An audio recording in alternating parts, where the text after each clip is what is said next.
Hello friends, स्वागत है आपका एक बार फिर से अपने यूट्यूब चैनल नॉलेज में। यूनिफॉर्म डीबीटी के जो बिल हैं शाला दर्पण पे सभी पीओ स्तर द्वारा बनाए जा रहे हैं। बट यूनिफॉर्म डीबीटी के जो बिल हैं वो प्रोसेस करते टाइम एक इशू आ रहा है कि वहाँ पे 1 से 8 का ऑप्शन नहीं है एंड 9 से 12 का ही है। तो पहले ही बात तो ये रही कि 9 से 12 वालों को आपको पहले प्रोसीड कर देना है, बाद में 1 से 8 का ऑप्शन स्टार्ट हो जाएगा।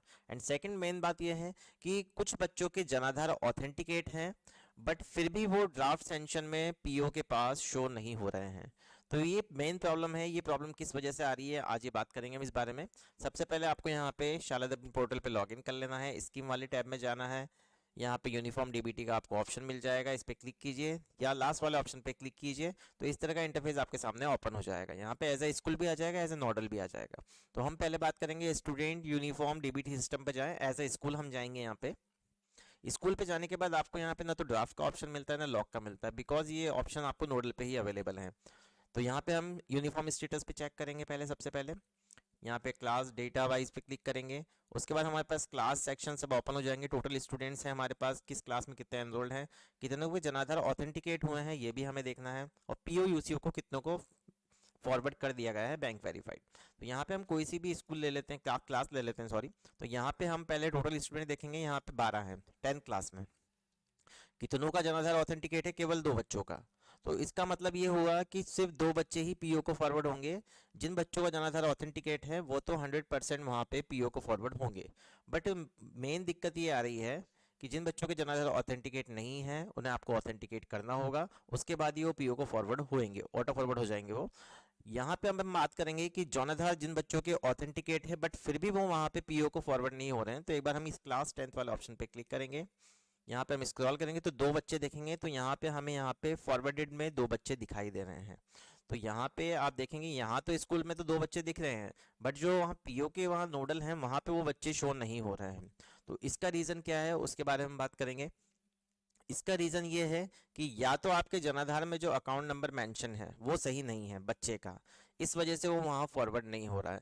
या सेकंड ऑप्शन ये है कि आपने उस बच्चे का जो डीबीटी है, डीबीटी के लिए एनपीसीआई से वो लिंक नहीं है। तो आपको या तो एनपीसीआई से डीबीटी को लिंक करवाना होगा, क्योंकि 9 से 12 में ये इशू रहता है। ये 9 से 12 के लिए मेंशन रहता है कि आपको जो भी डायरेक्ट बेनिफिशियरी ट्रांसफ़र है तो वो आपको एनपीसीआई के थ्रू होगा, मतलब ताकि आपको उसको लिंक करवाना होगा बैंक आधार को, आधार सीडेड करवाना होगा। जो भी आपके बैंक अकाउंट है स्टूडेंट के, अगर वो आधार सीडेड नहीं है तो एक रीज़न ये भी हो सकता है कि वो पीओ के वहाँ पे शो नहीं हो रहे हैं।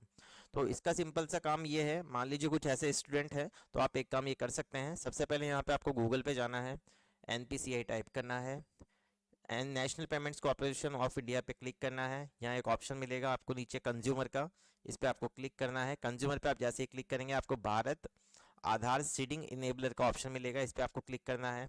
तो इस तरह का इंटरफेस आपके सामने ओपन हो जाएगा। ओपन होने के बाद सबसे पहले आपको क्या करना है कि सबसे पहले आपको यहाँ पे एक ऑप्शन मिलेगा आधार मैप्ड स्टेटस। आधार मैप्ड स्टेटस में आपको क्या करना है, पहले जो स्टूडेंट का आधार है वो आप यहाँ पे डाल के देखिए, उससे आपको पता चल जाएगा।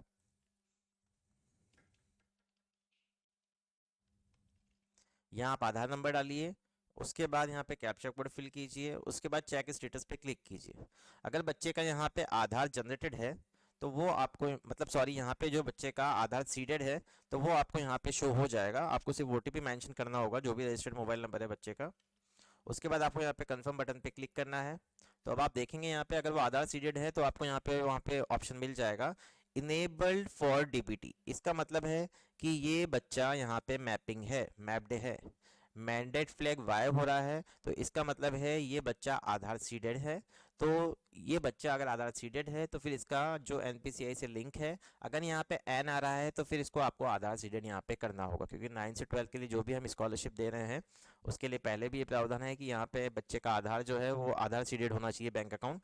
तो आपको आधार सीडिंग करने के लिए यहाँ पे पहले क्लिक करना है आधार सीडेड के लिए। तो do you want to change this service, आपको कंफर्म बटन पे क्लिक करना है। यहाँ पे आपका आधार नंबर मेंशन करना होगा। उसके बाद यहाँ पे सीडिंग के लिए क्लिक करना है, बैंक सेलेक्ट करना है कौन सा बैंक है। आपको एसबीआई भी यहाँ पे मिल जाएगा। अब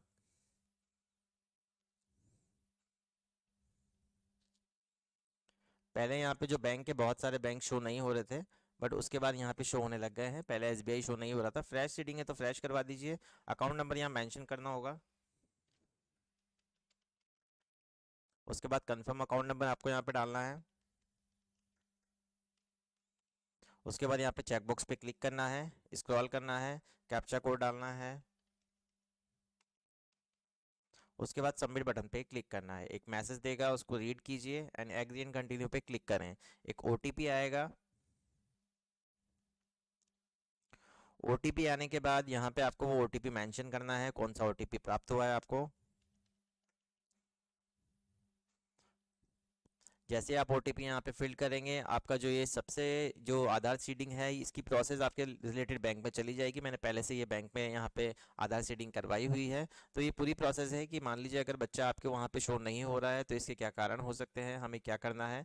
आप आराम से उस बच्चे का एनपीसीआई से आधार सीडिंग यहाँ पे करवा सकते हैं। तो ये पूरी प्रोसेस है। अगर आपको वीडियो पसंद आया हो तो प्लीज़ चैनल को सबसे पहले सब्सक्राइब करें, वीडियो को लाइक और शेयर करना ना भूलें। Thank you so much.